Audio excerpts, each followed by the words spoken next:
চন্দননগর স্টেশনে ঘটেছিল আমার সাথে একটা মর্মান্তিক ঘটনা। যে ঘটনাটা আমি অনেক কাউকে বলেছি, কিন্তু বিশেষ করে আমার বাড়ির লোকজন কেউ আমার কথা বিশ্বাস করেনি।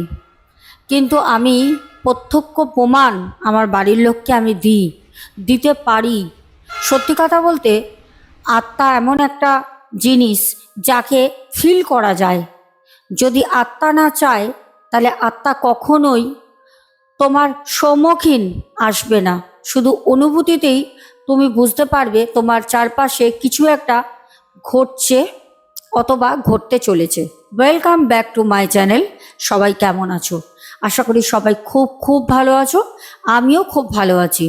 আজকে আমরা চন্দননগর থেকে একটি ঘটনা তোমাদেরকে শেয়ার করব। চন্দননগর থেকে যে দাদাভাই ঘটনাটা পাঠান, এখানে আমি দাদাভাইয়ের নাম অরিন্দম দা কাল্পনিক একটা নাম দিলাম। দাদাভাইয়ের নাম দাদাভাই হাইট রাখতে বলেছেন তার পার্সোনাল কিছু প্রবলেমের জন্য, যার কারণে আমি নামটা এখানে ডিক্লেয়ার করলাম না। অরিন্দম দাদাভাই বলেন, ম্যাডাম, ঘটনাটা আমার সাথে ঘটে একটি শীতের রাতে। আমার বেসিক্যালি ট্রেনে করে কোথাও যাওয়া আসার কোনো রকম সেরকম নিত্যদিনের কাজ থাকে না, কিন্তু আমি বাড়িতে কিছু ছোট ছোট বাচ্চাদেরকে টিউশানি করি। আমার যখন ঘটনাটা ঘটে ওই সময় 52 বছর বয়স, অবসরপ্রাপ্ত। আমি একজন প্রাক্তন স্কুল টিচার ছিলাম আমাদের চন্দননগরেই। এখন আমি বাড়িতেই পড়াশোনা বাচ্চাদেরকে করাই, টিউশন করাই। তবে সবার কাছ থেকে আমি টাকা নিই না সেরকমভাবে, যারা দিতে পারে দেয় সেরকমই নিই। কারোর কাছে ধার্য করি না যে আমাকে এত টাকা দিতে হবে। তো আমি মনে করি এইটাও মানুষের একটা অন্যভাবে সেবা করা। আমরা মানুষের মধ্যে ঈশ্বরের সেবা করতে পারি, কারণ প্রত্যেকটা মানুষের মধ্যে ঈশ্বর বাস করেন। দাদাভাইয়ের কথা মতো ঘটনাটা বলি। অরিন্দম দাদাভাই বলেন, শীতের এক রাত, দুদিন আগে আমার কাছে পড়া একটি বাচ্চা ছেলে, ক্লাস 8-এ পড়ে। ও আমাকে অনেক করে বলে, স্যার আপনাকে আমার বাড়িতে আসতেই হবে। তো তার মা প্রত্যেক দিন তাকে নিয়ে আসতো পড়তে, ট্রেনে করে সে আসতো আমার কাছে। তো অনেক করে বলায় তার বাড়ির লোকও আমাকে অনেক করে বলে, তার মাও বলে। এমনকি ছেলেটিকে বাবু বাবু করে ডাকতাম। ওই বাবুর যেদিন জন্মদিন সেদিন সকালে বাবুর বাবা আমাকে ফোন করে বলে যে, মাস্টার মশাই, আজকে আমার ছেলের জন্মদিন, আপনি যদি আসেন, এর থেকে আমাদের আনন্দের কিছু নেই, কারণ আশীর্বাদটা আপনার ওর খুব দরকার। আর বাবু খুব মেধাবী ছেলে, পড়াশোনায় ভালো, কিন্তু প্রচণ্ড দুষ্টমি করে, কারোর কথা শোনে না, কিন্তু পড়াশোনায় ও খুব মেধাবী। যাই হোক, অনেক করে ওর বাবা মা আমাকে বলায় আমি বাড়িতে আমার মাকে বললাম। আমি কিন্তু জীবনে এখনও পর্যন্ত দাদাভাই বিয়ে করবেন না, আর করেননি। দাদাভাই বলেন, আমি যখন আমার বাড়িতে আমার মাকে বলি, আমার মা বলল তাড়াতাড়ি চলে আসিস, কারণ আমাদের চন্দননগর যে প্ল্যাটফর্মটা রয়েছে, খুব বেশি যে লোকজন রাতে 8টা 7টার পর সেরকম না, স্টেশন চত্বরটা ফাঁকাই থাকে, একটু ফাঁকা ফাঁকা। যারা চন্দননগরের দিকে থাকো তোমরা জানবে। তো অরিন্দম দাদাভাই বলেন যে, আমি মায়ের আদেশ নিয়ে 52 বছর বয়সেও আমি আমার মায়ের কথা অমান্য করি না। যে কোনো কাজ করতে গেলে মায়ের কথা মেনেই চলি। তো মায়ের কথা মতো আমি তার বাড়িতে পৌঁছে যাই বিকেল 5:30টার মধ্যে। ট্রেনে করে যাই। তো বাবুর বাড়ি কোথায় আমি সে অ্যাড্রেসটা এখানে আমি দিচ্ছি না। তো ওখান থেকে আমি যখন বাড়ি ফিরি তখন ওই 9টা বাজে। আসলে আমি অনেকটা আগেই বেরিয়েছি। স্টেশনে দাঁড়িয়ে ওর বাবার সাথে কিছু কথা বলছিলাম ওদের পারিবারিক বিষয় নিয়ে। আমি মাস্টারমশাই কম, ওর বাবুর বাবার বড় দাদা হিসাবেই বেশি পরিচিত। ওরা মানে শুধু মাস্টারমশাই বলে না, যা করুক না করুক সব কিছু আমাকে বলে জানিয়েই কাজ করে। তো বাড়ির একটা আত্মীয় যেরকম হয়, তো বাবুর বাবার সাথে কথা বলে 2টো ট্রেন আমি ছেড়ে দিই। তারপর 3য় নম্বর ট্রেনে আমি উঠে আমি চন্দননগর প্ল্যাটফর্মে যখন নামি তখন 9টা 15 বাজে। দেখলাম ট্রেন থেকে হাতে গোনা 20-22 জন নামলো, যে যার মতো চলে যায়। মাস্টারমশাই তখন বলেন, অরিন্দম দাদা ভাই, যে আমি তো বাড়ির বাইরে সেরকম বার হই না, কিন্তু যখনই আমি বাড়ির বাইরে আসি তখন না আমি একটু ওই বাইরে চা খেতে খুব ভালোবাসি। বাড়িতে মায়ের হাতে চা খাই, সেটা তো অমৃত, কিন্তু বাইরে আসলেও আমি চায়ের দোকানে একটু চা খাই। তো সবাই যখন ট্রেন থেকে নেমে যার যার মতো বাড়ি যাওয়ার তাড়াহুড়ো ব্যস্ততার মধ্যে বেরিয়ে যায়, আমি দাঁড়িয়ে একটা দোকানে চা খাই। তো সেই দোকানে চা খাচ্ছি, তখন অনেকে অনেক রকম আলোচনা করছে পার্টি পলিটিক্স নিয়ে, দেন অনেক কিছু, রাস্তাঘাট, এইসব নিয়ে। তো তাদের সাথে কথা বলতে বলতে আসলে যা হয়, বাড়ির মধ্যে থাকি তো, বার হলে 10টা লোকের সাথে কথা বলতে বলতে সময় চলে যায়। তো প্রায় 15-20 মিনিট আমি ওখানে সবার সাথে কথা বলি। তারপর যখন ওখান থেকে বার হই, আমার হাতে ঘড়িটায় আমি দেখলাম তখন 9:45 বাজে। চন্দননগর স্টেশন থেকে যখন আসছি, কেউ নেই। এমনকি যে চায়ের দোকানে আমি চা খাচ্ছিলাম, ওই ফুট থেকে আমাকে ওভারব্রিজ করে আমাকে এই ধারে এসে তারপর আমার বাড়ির রাস্তা আসতে হবে। ট্রেনটা যেখানে দাঁড়ায় সেখান থেকে আমাকে ওভারব্রিজ করে আমাকে আসতে হবে।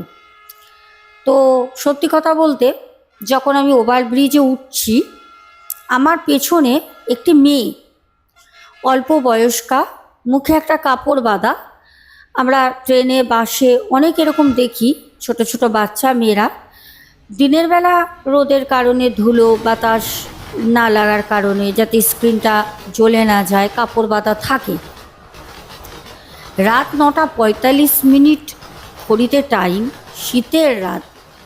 মেয়েটা পুরো মুখটা জড়ানো, একটা চুড়িদার পরা, আমার পেছনে পেছনে মেয়েটা উঠছে। আমি একবার দাঁড়িয়ে সিঁড়িটায় দেখলাম যে মেয়েটা আমার পেছনেই আছে। আমি দাঁড়াতে মেয়েটা আমাকে পাশ কাটিয়ে উঠে গেল। এবার আমার যেহেতুনিক বয়স্কতার জন্য আমার কোমরে হাঁটুতে খুবই ব্যথা, আর দীর্ঘদিন বাড়িতে থাকলে বাইরে হঠাৎ করে যদি বেরোই, একটু হাঁটাহাঁটি হলে প্রচণ্ড পায়ে ব্যথা করে, দুটো পা টেনে টেনে তুলতে হচ্ছে। আমি আস্তে আস্তে উঠছি। আমি মেয়েটাকে দেখতে পেলাম না। মেয়েটা আমার আগে উঠলো, কিন্তু মেয়েটা খুব যে দৌড়ে দৌড়ে উঠছে তাও না, খুব লাইটলি মেয়েটা আমার পাশ থেকে কিন্তু সিঁড়ি দিয়ে উঠছে। আমি যখন ওভারব্রিজে উঠলাম ওপরটায়, তখন আমি দেখলাম মেয়েটা একদম ওভারব্রিজের একদম মানে যে রেলিং থাকে গায়ে সেটে দাঁড়িয়ে আছে। সম্ভবত ওর হাতে একটা কাগজ আছে, কাগজ। আমি ভাবলাম হয়তো ও কাউকে ফোন করবে, না হলে হয়তো কোনো অ্যাড্রেস দেখছে বা অন্য কিছু। আমি আমার মতো, কেউ নেই, আমি আমার মতো হেঁটে আসছি। মেয়েটাকে যখন আমি পাশ কাটিয়ে এসে সিঁড়ি দিয়ে এবার আমি আমার প্ল্যাটফর্মে নেবে আমি রাস্তায় বেরোবো, সিঁড়িতে যখন পা দিই, হঠাৎ করে একটা মেয়ের আর্তনাদ করে চিৎকারের শব্দ শুনলাম। ধাপ করে একটা জোরে আওয়াজ হলো। আমি তড়িঘড়ি করে নিচে তাকিয়ে দেখলাম 2-3 জন লোক কোথা থেকে এসে একটা গণ্ডগোল সৃষ্টি হওয়ার মতো চিৎকার চেঁচামেচি শুরু হলো। আমি আবার নেবে, যেহেতুনিক মেয়েটা যেখানে পড়েছে আমি যে প্ল্যাটফর্মে নেমেছি তার পাশেরটায়, তো আমি আর ঘুরে ওভারব্রিজ থেকে পাশেরটায় না নেবে আমি আমার প্ল্যাটফর্মে নেবে ওখান থেকে দাঁড়িয়ে দেখছি। হ্যাঁ, কি আশ্চর্য ব্যাপার! যেই মেয়েটা আমাকে পাশ কাটিয়ে আসলো সেই মেয়েটা উপর থেকে ঝাঁপ দিল। এবার এখন কি হয় দেখবে, প্রত্যেকটা যে ফ্লাইওভার করা আছে সেগুলো একদম নেট ধরনের একটা মোটা তার কাটা জাল দিয়ে বাঁধানো থাকে, যাতে একটা আঙুল পর্যন্ত তুমি ওখান থেকে গলাতে পারবে না। আগে এরকম ছিল না। আগে স্ট্রাকচারটা লোয়ার পাত দিয়ে 4 চৌকো একটা এরকম একা বেঁকা করা ছিল, ওখান থেকে কেউ রোগা পাতলা যদি হয় গলে পড়ে যেতে পারে। আগে এরকম ছিল বলে এখন এগুলো পরিবর্তন হয়েছে, কারণ প্রচুর এরকম ওভারব্রিজ থেকে সুসাইড হয়েছে, প্রচুর এরকম ছেলেমেয়েরা করেছে। তো আমি বললাম ভাই, ও ভাই, যেখানে মেয়েটা পড়ে আছে ওখানে লোক আস্তে আস্তে আস্তে আস্তে ছুটে আসছে এদিক দিয়ে ওই দিক দিয়ে। তো তারা বললো, কী হয়েছে দাদা? আমি বললাম, এই মেয়েটা এক্ষুনি আমার পাশ থেকে সিঁড়ি দিয়ে উঠলো, আমার সাথেই আসছিল জানেন। মেয়েটা উপর থেকে ঝাঁপ দিল, বুঝতেও পারিনি মেয়েটার হাতে একটা কাগজ ছিল।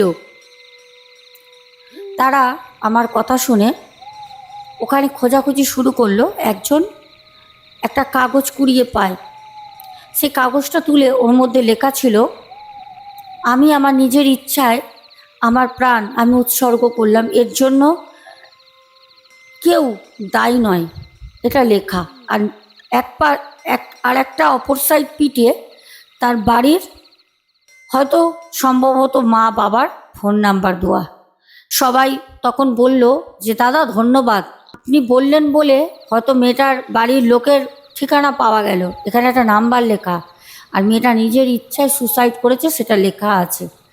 দাদাভাই তখন ঈশ্বরের নাম নিয়ে 3বার নমস্কার করে, মনটা খুব খারাপ লাগে, একটা মেয়ে আমার সামনে দিয়ে উঠলো, মেয়েটা পুড়ে মারা গেল। তো দাদাভাই তখন বললেন ওনাদের চিৎকার করে যে বাড়ির লোকের সাথে কন্ট্যাক্ট করেন, বাড়ির লোককে ডাকেন, আর জিআরপিএফকে বলেন বিষয়টা। বললো হ্যাঁ দাদা ঠিক আছে। বলে দাদাভাই, অরিন্দম দাদাভাই বেরিয়ে স্টেশন থেকে বাইরে আসে রাস্তায়।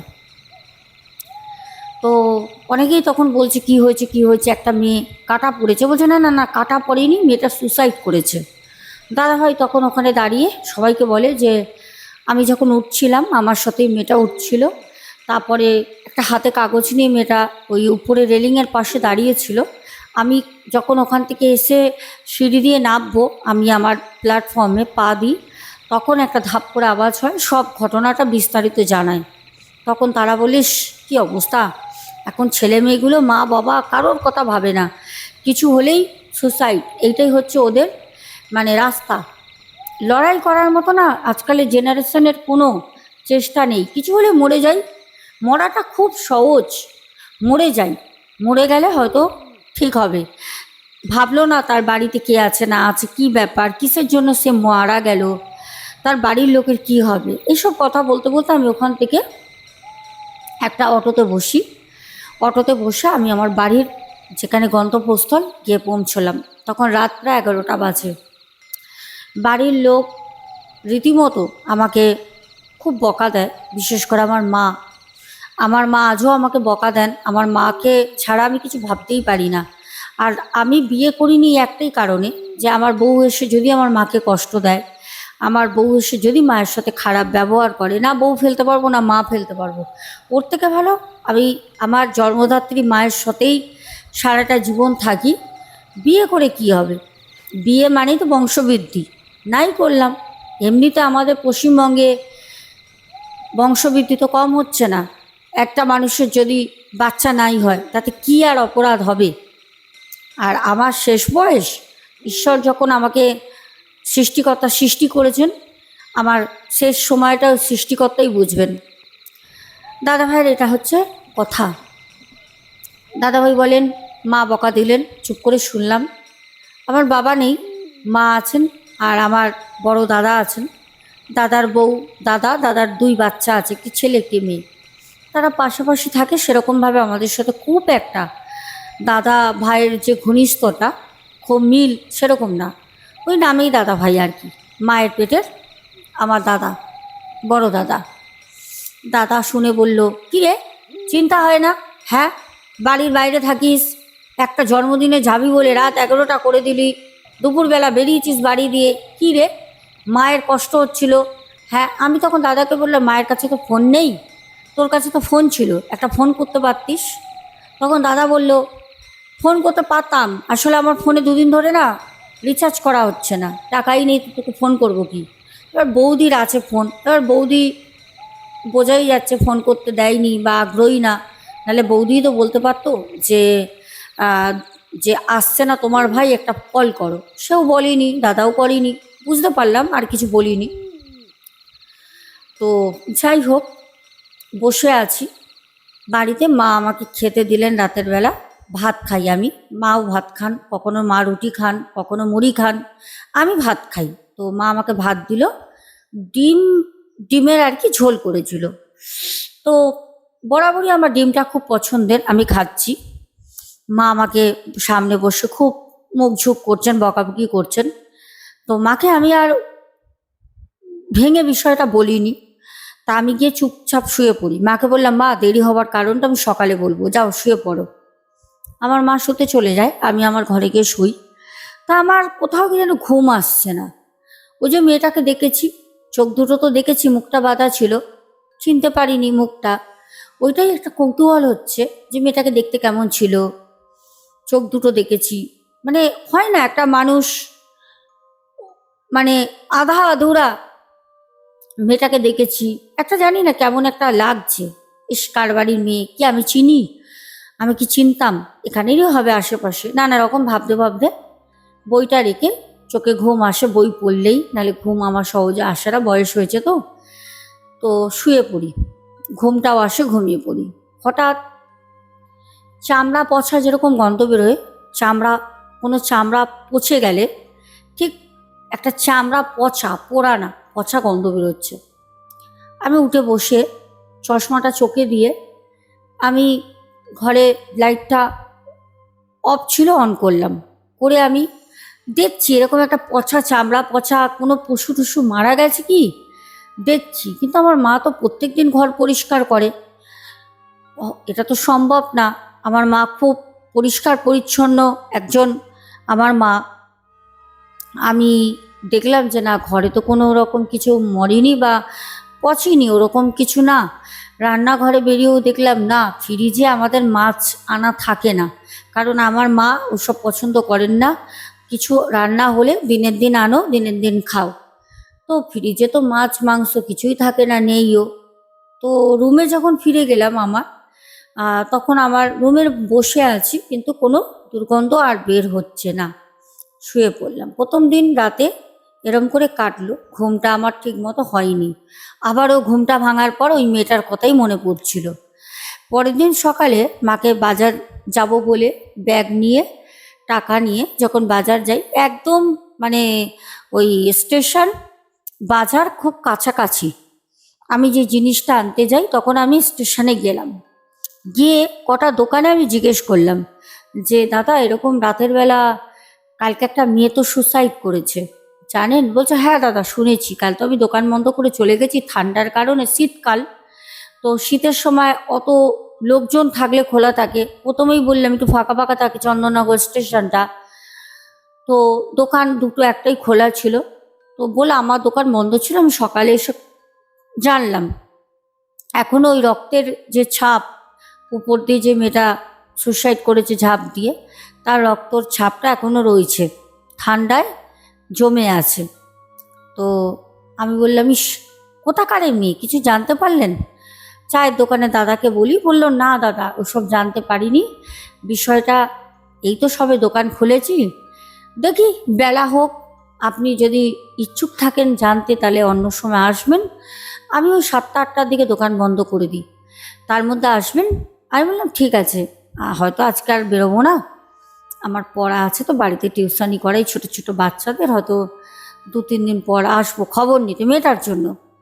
বললো ঠিক আছে। তা আমি আবার একটু চা খেলাম ওনার দোকান থেকে, খেয়ে আমি বাজার করে বাড়ি যাই। গিয়ে মা আমাকে বললো, কিরে কালকে যে এত দেরি করে ঘরে ঢুকলি, কি যেন বলছিলিস, বলবি, বল কি হয়েছে। তখন এই মাকে না সব বললাম। তখন আমার দাদা গামছা নিয়ে স্নান করতে যাচ্ছিল। আমাদের বাড়ির নিচে কুয়ো আছে, ঠান্ডা শীত গ্রীষ্ম বর্ষায় কুয়োর জলেই আমরা সবাই ভরসা স্নান করি। তো দাদা যাচ্ছে, দাদা আমাকে বলল, হ্যাঁ হ্যাঁ হ্যাঁ, ও আচ্ছা ওই জন্যই তো দেরি হয়েছে, হ্যাঁ একটা মেয়ে সুসাইড করেছে জানিস তো। আমাকে রাতে ওই ব্যানার্জি ফোন করে বলল, মানে দাদার কোনো বন্ধু, সে রাতের বেলা এসছে, পরে ট্রেনে এসছে, সে ওখান থেকে যখন আসছিল এরকম দেখেছে ডেড বডিটা পড়ে আছে। বলছে মেয়েটার হদিশ পাওয়া যায়নি, মেয়েটার বাড়ির লোককে ফোন করা হয়েছে। এবার ডিটেলস মানে ব্যানার্জি দাও, আমার দাদাকে অতটা দিতে পারিনি, তবে কোথাকারের মেয়ে কি এগুলো জানে না। বলল হ্যাঁ। তো এই নিয়ে কথা বলে দাদা চান করতে চলে গেল, দাদা বেরোলো, আমি স্নান করতে গেলাম, খাওয়া দাওয়া করলাম। বিকালবেলা থেকে আমার রাত পর্যন্ত 10টা পর্যন্ত টিউশন থাকে, ধাপে ধাপে টিউশন করলাম।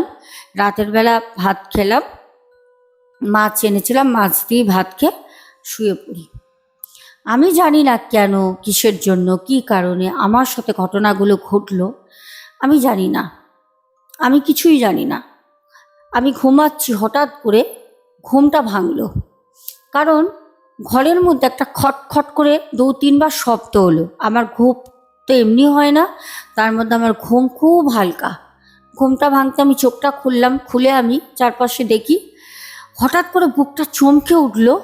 কি বলবো, সেই মুখে কাপড় ধোয়া, চোখ দুটো তার বের করা, চোখ দুটো যেন পুরো আগুনের মতো জ্বলছে, সেই মেয়েটা আমার ঘরে, আমার ঠিক দুটো পায়ের সোজাসুজি, আমি চিত হয়ে টান হয়ে শুয়ে রয়েছি, দুটো পায়ের সোজাসুজি মেয়েটা দাঁড়িয়ে আমাকে বোঝাচ্ছে যে স্টেশনে যাওয়ার জন্য।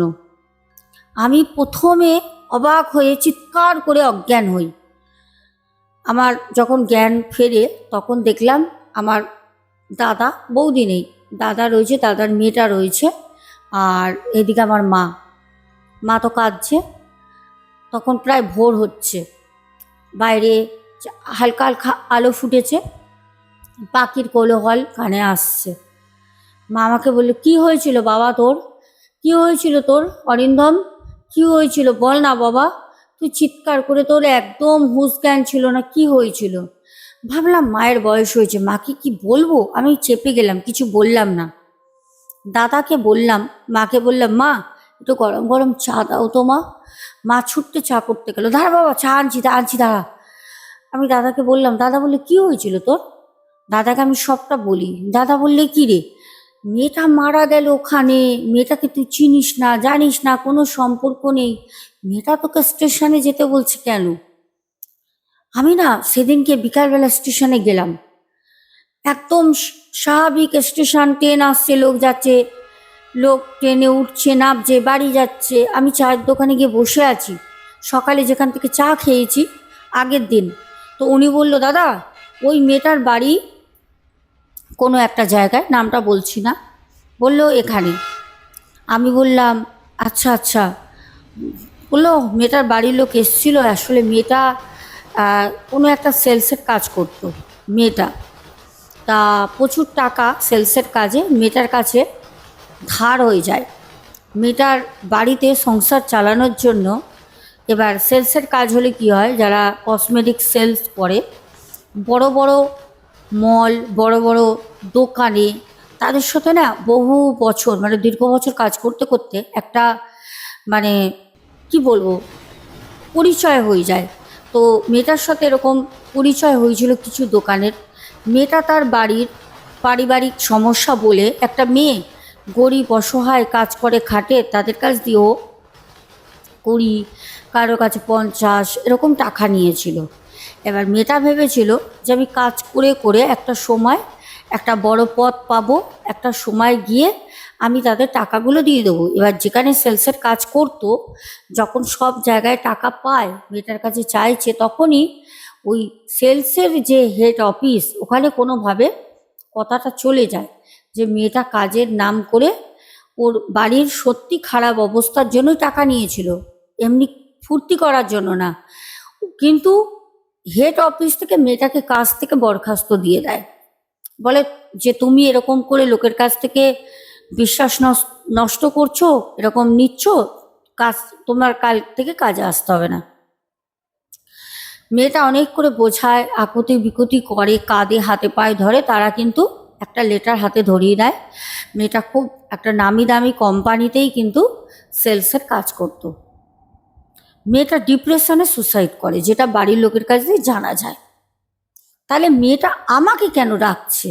এবার সেটা তো দাদাভাই কাউকে বলতে পারছে না, কে এবার বিশ্বাস করবে?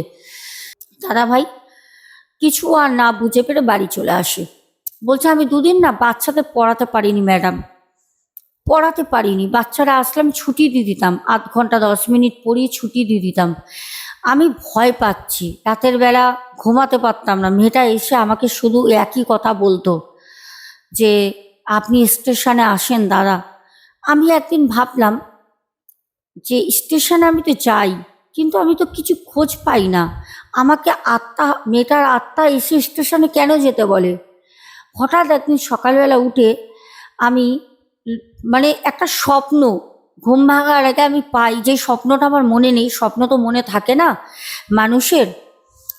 মানে এরকম একটা স্বপ্ন পাই, যেই সময় মেয়েটার সাথে দেখা হয়েছিল, মেয়েটা সুসাইড করেছিল, ওই সময় মানে আদেশ করে যে যাওয়ার জন্য। তখন দাদাভাই রাতের বেলা ওই সময় যায়, রাতের বেলা ঠিক ঘড়িতে 9:40 গিয়ে ওই যেখান থেকে মেয়েটা সুসাইড করেছে ওখানে দাদাভাই দাঁড়িয়ে থাকে। পুরো ঠান্ডা, কনকনে ঠান্ডা, পুরো প্ল্যাটফর্ম অন্ধকার হয়ে রয়েছে।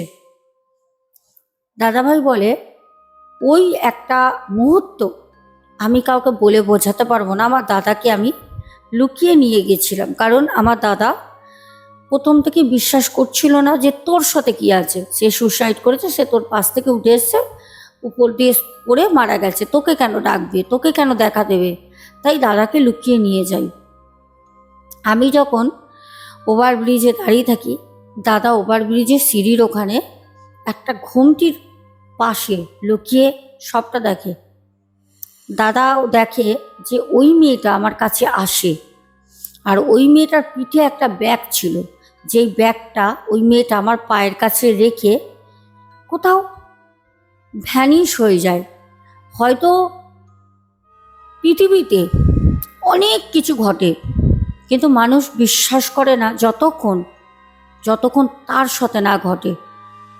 আমার দাদা কিন্তু মেয়েটাকে দেখে, আবছা হলেও মেয়েটাকে দাদা দেখে। যখন চলে যায় আমি তখন দাদা, এ দাদা, দাদা উপরে আয়, চিৎকার করতে থাকি। দাদা ছুটতে ছুটতে উপরে আসে। যখন, তখন দাদাকে আমি বললাম, দাদা এই দেখ ব্যাগ ওই মেয়েটার। তখন বললো, ওই মেয়েটার ব্যাগ তোর কাছে? মানে অদ্ভুত। যখন মেয়েটা পড়ে যায় তখনও কিন্তু মেয়েটার পিঠেই ব্যাগটা ছিল, সেই ব্যাগটা আমার কাছে কি করে আসলো? আমি বললাম, দাদা কি করব? দাদা বললো, ব্যাগটা তোকেই মেয়েটা দিয়েছে, ব্যাগটা খোল। আমি ওইখানেই দাদার মোবাইলের ফ্ল্যাশ লাইট জ্বালিয়ে ব্যাগটাকে খুললাম। ব্যাগটাকে খুলে আমি ব্যাগে একটা ঠিকানা, 25,761 টাকা ব্যাগের মধ্যে পাই। ওই টাকাটা ওই অ্যাড্রেসে পৌঁছানোর জন্য মেয়েটা আমায় ডেকেছিল। আত্মা যারা থাকে তারা কিন্তু সবার সাথে কানেক্ট করে না। যারা খুব সৎ, অনেস্ট হয়, তাদের সাথে কিন্তু কোনো ভালো আত্মা কানেক্ট করে। এই মেয়েটার আত্মা কিন্তু খারাপ হয়নি। খারাপ আত্মা থাকলে ক্ষতি করত, ভয় দেখাতো, কিন্তু মৃত্যুর পর ওই টাকাটা ও হেল্প করতে বলেছিল। যেইখানে আমি গেছিলাম যখন, তখন দেখলাম একটা বৃদ্ধা মা, যার বয়স আনুমানিক 90 বছরের ওপরে, সেই মা চোখে দেখতে পারে না। পাশের বাড়ির এক মহিলার কাছে গিয়ে ওই অ্যাড্রেসে আমি খোঁজ করে ওই মহিলার সাথে যাই। তখন উনি বললেন যে, দাদা আপনি ওই মাকে কি কোনো সাহায্য করতে এসছেন? আমি বললাম, হ্যাঁ। আপনি কি করে বুঝলেন? বললে, একটি মেয়ে আসতো, এই মাকে খাবার সব দিত। আর আমি ভাবলাম মেয়েটা কদিন ধরে আসছে না, তাই ভাবলাম আপনি এসছেন। এমনি তো এখন কেউ কাউকে দেখে না, কেউ সাহায্যও করে না। আমি তখন বললাম, হ্যাঁ এই টাকাগুলো আমাকে দিতে পাঠিয়েছে। তখন আমি আমায় বললেন যে, আপনি টাকাটা এনেছেন তাহলে, বোনটি পাঠিয়েছে। আমি ওই মহিলাকে জিজ্ঞেস করলাম, আচ্ছা এতগুলো টাকা কিসের জন্য পাঠিয়েছে আপনি বলতে পারবেন? আমাকে তো কিছু বলেনি সেই বোনটি। তখন বলল, হ্যাঁ মায়ের চোখ অপারেশন হবে, ডাক্তার বলেছে যে চোখে ছানি পড়েছে, আর ওনার ওষুধপত্র, খাবার দাবার। আর মেয়েটি বলে গেছিল যে তোমাকে আমি টাকা পাঠাবো, কিন্তু আমি হয়তো আর আসতে পারবো না, আমি তাও তোমাকে টাকা পাঠাবো। যেই দিন মেয়েটি মারা যায় ওই ভদ্রমহিলার কথা মতো, সেই দিন মেয়েটি সকালবেলা গিয়ে সে বৃদ্ধা মাকে কথা দিয়ে এসেছিল। এই ছিল আমাদের আজকের ঘটনা। ওফ, ঘটনাটা না জাস্ট অন্য লেভেলের। আমি ঘটনাটা পাওয়া মাত্র সিলেক্ট করেছি, পাওয়া মাত্র আমি তোমাদের সাথে শেয়ার করলাম। আর বলে রাখি, এক বোন আমাকে ঘটনা পাঠিয়েছে, দুটো ঘটনা। ওই ঘটনা দুটো আমি পরশুদিন তোমাদের কাছে শেয়ার করব। এতটাই ক্রিপি দুটো ঘটনা। আমি জানি বোন রাগ করেছো, কিন্তু রাগ করো না বোন, কারণ এটা দাদা ভাইয়ের আমার কাছে খুব বড় একটা আর্জি করেছিল, বলেছিল যে আপনি প্লিজ এটা পাঠান, কারণ এই ঘটনাটা পাঠালে হয়তো আমার মা খুব শান্তি পাবেন। কারণ দাদা ভাইয়ের মা চান ঘটনাটা পাঠাতে। দাদা ভাইয়ের মায়ের অবস্থা একদম ভালো না। দাদাভাই আমাকে বলেছিলেন যে কোন দিন কি হয়ে যাবে, কমসে কম আমার মা আপনার ঘটনা শুনে, তো আমি চাই যে আমার ঘটনাটা আপনার মুখ থেকে আমার মায়ের কাছে আসুক। যার জন্য বোন আমি তোর কাছে দুঃখিত শোনা, আজকে তোর ঘটনাটা আমি দিলাম না, তবে নেক্সট ডে মানে পরশু দিন আমি তোর ঘটনা শিওর পয়লা পয়লা অগাস্ট সেদিনকে শেয়ার করবই করব। আর সেই দিনটা আমার জন্য একটা স্পেশাল ডে, এইটুকুনি বলে রাখলাম। পয়লা অগস্ট মানে আমার জীবনে একটা বিশাল অ্যাচিভমেন্ট আমি করেছিলাম, যেটা আমার ছোট্ট ছোট্ট ছোট্ট ছোট্ট জমানো পুঁজি দিয়ে আমি সেদিন ডিক্লেয়ার করব কি। আর সেই দিন আমি ঘটনাটা স্পেশাল দিনে স্পেশাল ঘটনা রাখছি। বোনের ঘটনাটা খুব ভয়ের, আর সেটা একটা স্পেশাল দিন আর স্পেশাল ঘটনা তোমাদের জন্য রইল। অগ্রিম বলে রাখলাম, সবাই কিন্তু শুনবে, কেউ মিস করবে না। পয়লা অগাস্ট। চলো আমরা কমেন্ট পড়বো। দেখি প্রথম কমেন্ট কে করেছো। বাইরে এত বৃষ্টি হচ্ছে না, কি বলবো। শম্পা মিনি কিচেন প্রথম কমেন্ট করেছো। তারপর হোয়াইটিং বনু বলেছো লাভ ইউ দিদি, লাভ ইউ টু বনু। তারপর কমেন্ট করেছো আমাদের জলি হাজরা দিদিভাই। তারপর কমেন্ট করেছো নিতা বসু, রূপা ব্যানার্জি। আমি ভালো আছি বোন, তুমি কেমন আছো? তারপরে ঝুমা চ্যাটার্জি কমেন্ট করেছো। তারপর কমেন্ট করেছো ডালি দেবনাথ দিদিভাই, শঙ্কর ভদ্রা, কৃষ্ণা ধারা, অদিতি বড়াই, নীলু মজুমদার, অসীম দাস, তারপরে বরুণ মজুমদার, দীপক হালদার, প্রদীপ দাস কমেন্ট করেছো। তারপরে চম্পারানী দাস, চৈতালি রয়, পিঙ্কি দাস। তারপর কমেন্ট করেছো বনানী কর্মকার দিদিভাই।